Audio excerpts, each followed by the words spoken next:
Hello and welcome to another bearing removal and replacement video featuring Boca bearings. Now today's engine is something that's a little off the beaten path for me, but still a Glow engine, and it's still a Glow two-stroke engine. And today's engine is actually a helicopter engine.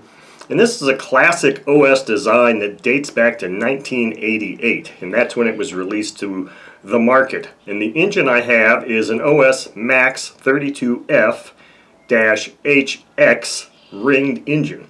So this is one of two helicopter engines sent to me from a friend of mine to have bearings replaced in them. So what I want to do is I want to throw it to the table real quick and show you some of the features of this engine before we get into the removal and replacement.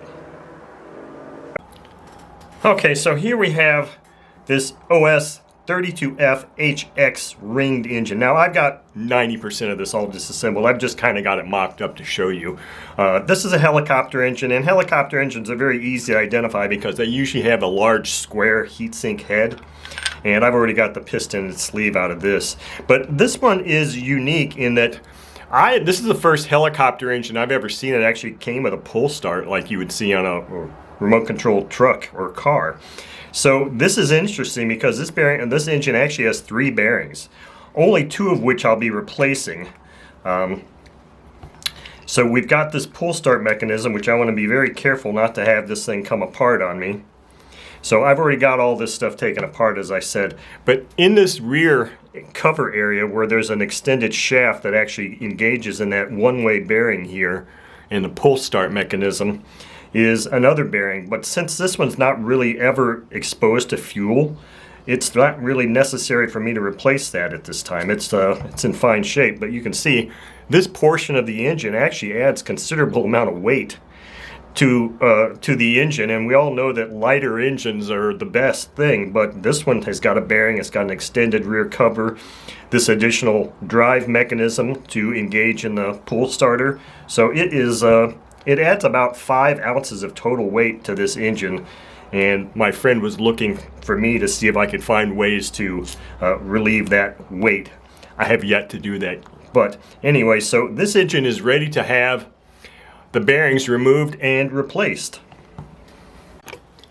Okay, so here I've got the engine all ready to have the bearings removed. So this looks to me like it's got a little bit of fuel residue in there, or it was run. This is definitely an engine that's been run before, so it looks like there's a little bit of oil in there, so I'm not going to bother with oiling that.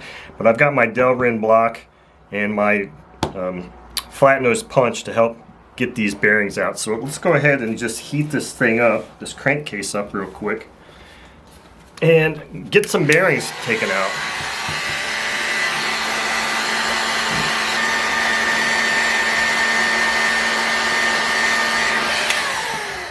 That should be enough. I saw little wisps of smoke. So because of the way that head is shaped, I'm probably going to have to hang it off the edge there.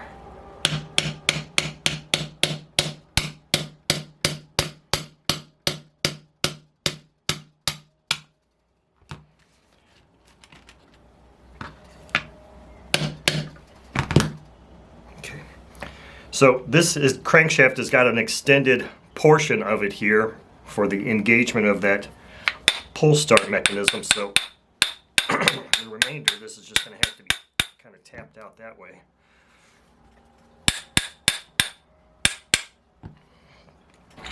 So if this bearing stayed in the crankshaft, in the crankcase, which it did, it looks like I'm going to have to probably get an alternate tool to get that thing out.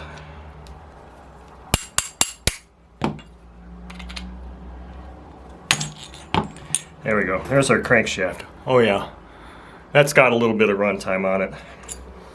So it does have a bearing in there that is stuck in the case. I'm not sure. Let me see if I can get this front bearing out first. Should be a problem. Alright, so our front bearing is out, and there is no gripping surface there, so I'm going to have to get a portion of Boca's miniature bearing puller set out and use that to finish this out. So I didn't think I was going to need that, so let me pause the videos here real quick and I'll get that piece of equipment out and we'll finish this removal. Okay, so crankshaft, front bearing. Here's that portion of the miniature bearing removal tool set, or from Boca's set, that I'm going to have to employ here, and this is just going to be an expanding jaw. So what I want to do is, this is pretty loose in there, so I need to kind of expand it initially here just so I can try to get it to fit in there. And I can do a little bit of the expansion by hand.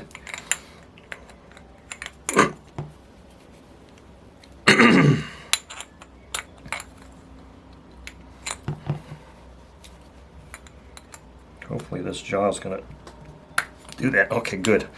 So I expanded it enough by hand so that I could feel it engage in that gap between, that tiny gap between the crankcase and the front of the bearing. So now I just need to expand it some more here. Ah, I went the wrong way. That wasn't what I wanted to do.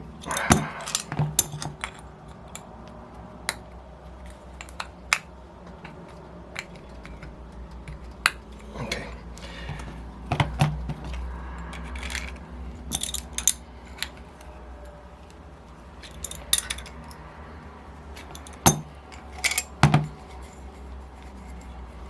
Now that should just be right on the inner gap there, we hope.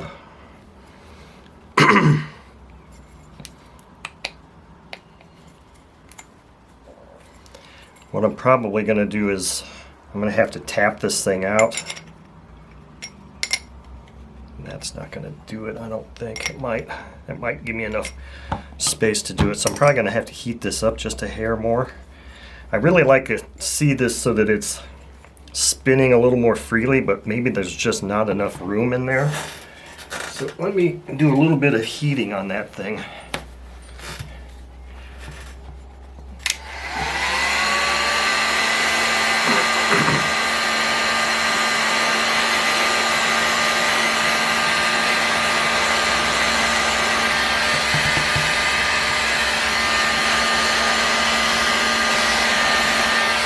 Now this piece of equipment is designed to be pulled on, but because of my application, I'm going to have to punch it out. So let's see if we're successful in doing this at all.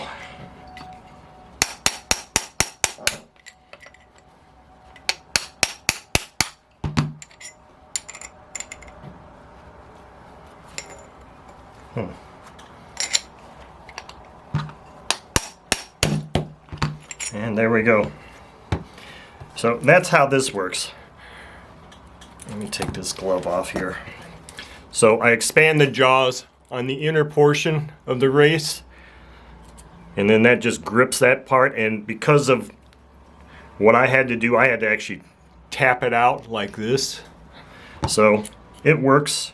That was not expected. I really anticipated that that bearing was just going to come out right on the crankshaft, but it did not. So this is going to require a small amount of ultrasonic cleaning done to it, and I will get these parts all cleaned up and ready for the bearing installation portion.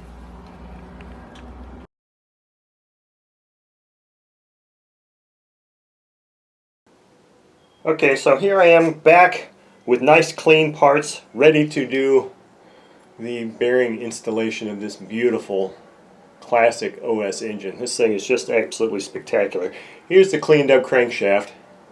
Looks beautiful, and everything is ready. So on the table I've got my new bearings, my old bearings, my tools that I'm going to use to install them, and I've got a bottle, nearly empty bottle, of Boca's Lightning Lube Road Power, which is what I always use to do bearing installations and reassembly of my engines. So I'll put this off to the side because I've already put a squirt of this inside my glass container here, and I just like to use a finger to lubricate all these parts up because I just have so much better feel doing it this way.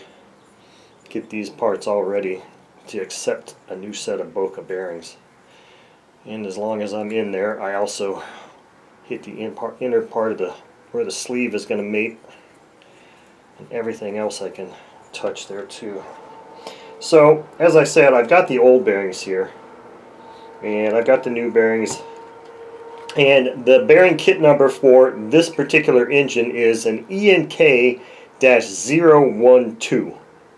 It consists of a MR689 bearing and a, I can't read that other one yet, let me open this up here, and an MR6901ZZ. So, let's take these bearings out, and it looks like, okay, typical installation here, where we've got the rear bearing is completely open, no shields at all, and the front bearing has got one shield in place. So that's exactly what we're going to do here.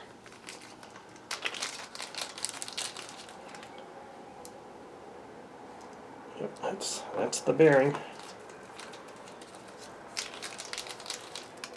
I always like to just kind of do a little quickie compare here and see. So I'm going to go ahead and lube these up, even though I haven't removed the shields yet.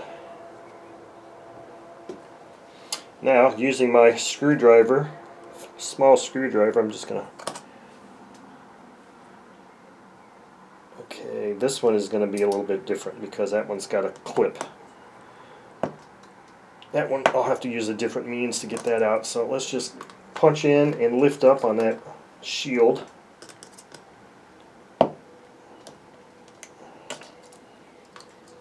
And that one's done and ready. Now this, and I don't have my headlight magnifier on, looks like it has a C-clip on there. So when I have a C-clip like this, I may have to do some digital zooming in here real quick when I'm editing. I just kind of stick the end of the T-pin in where I think I see that clip opening, because the clip opening is like, it's cut like this. So there'll be an opening where I can get in there easily like this, but this one, it's not so easy to get into, and this is very small. So I'm trying to see here where my opening is. So I may end up, there we go, I got it. Wow, that's really, really small. I'm going to bring this way up close and then maybe magnify in the video also and show you that that's the little clip that I just removed from here. Now, hopefully I didn't flip that over, because that's the next part that's kind of interesting, is trying to get that little thing out, because if there's grease in there, which it probably is, there, just use a magnet. And as it seems, it looks like I took off the side on the where the race is, so I'm going to reinstall this clip and remove it from the other side so that we've got the balls as the open part. I don't think it will really matter that much, but now I gotta try and find that opening here. And you saw how simple that was for me to just put that clip back in. Believe me, it's a lot easier to put it in than it is to take it out. And that time it came out really easily. So let's get the magnet again here. Okay, so now I can see the balls. There's grease in there. So let's make sure this clip is in there still. Yep, it's in there. Alright, so these guys are ready to install. Let's move these things off to the side. Those little clips, those can be challenging. So, as always, I'll install the front bearing first, and then I'll put the rear bearing onto the crankshaft. Hopefully this thing will just want to slide right on there.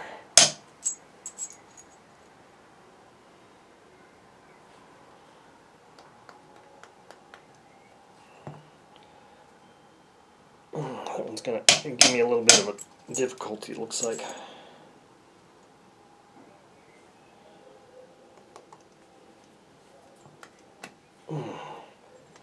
Might actually have to tap this in place a little bit first, because I really don't want to put that in there like that. So let's just tap that down. And I'm trying to push down right on the inner retainer. get this bearing slid on here. Some of these are a little bit tighter. That one's really a snug fit. So I'm just going on the inner retainer here, tapping it down. This is not something I normally have to do, but there are instances where you've got some really tight tolerances there. So we've got our bearing installed here. So anyway, like I was saying, I always put the rear bearing on the main crankshaft so that when I go to install it into the housing, the front bearing is already there and it acts as a centering mechanism. So with all that said, now we are ready to actually do the bearing installation. So I'm going to put my heat glove on and heat this crankcase up just a little bit. I don't think it's going to take a whole lot.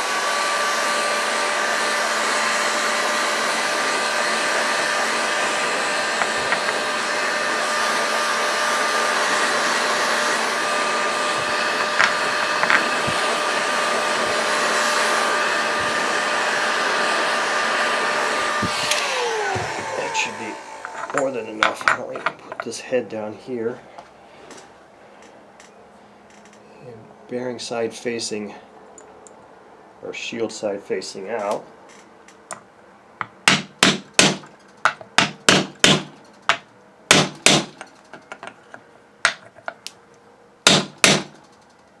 There we go. Front bearing is installed. Now it's just a matter of, this case is a little warm but not super warm.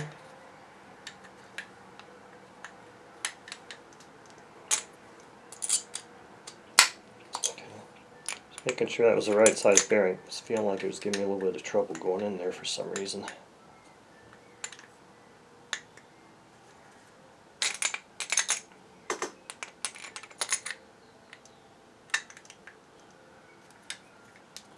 Not certain why that would be giving me some issues going in there, but it is. Thing tapped into place now.